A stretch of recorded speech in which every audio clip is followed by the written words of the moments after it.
Иницијативата Стоп за усие преку герила акција од пред Министерството за животна средина порачаа дека будно ќе го следат процесот за продолжување на еколошката дозвола на цементара Усија, која ќе трае 7 години.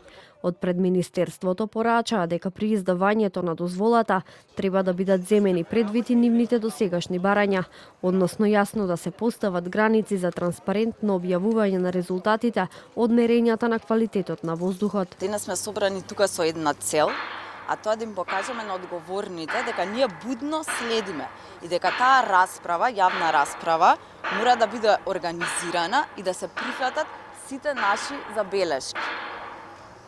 Она што ние го бараме во оваа нова интегрирана дозвола, едноставно треба да биде усогласена со европските регулативи и со Светската здравствена организација. Од Министерството за животна средина велат дека ќе организираат јавна расправа за постапката за обновување на дозволата на Усија, на која ќе бидат поканети и од иницијативата Стоп за Усија. На расправата ќе бидат поканети сите засегнати страни, меѓу кои и представници на граѓанските организации, иницијативи и стручната јавност. Граѓанскиот сектор е важен партнер во напорите за заштита на животната средина. Преку транспарентни процеси може да се изгради доверба во институциите и да се обезбедат одржливи решенија во интерес на граѓаните.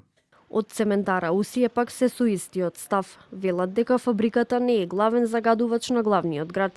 Иницијативата Стоп за Усија веќе неколку пати организираше протести и блокади поради загадениот воздух во Скопје, кој според нив најмногу е поради работата на цементара Усија.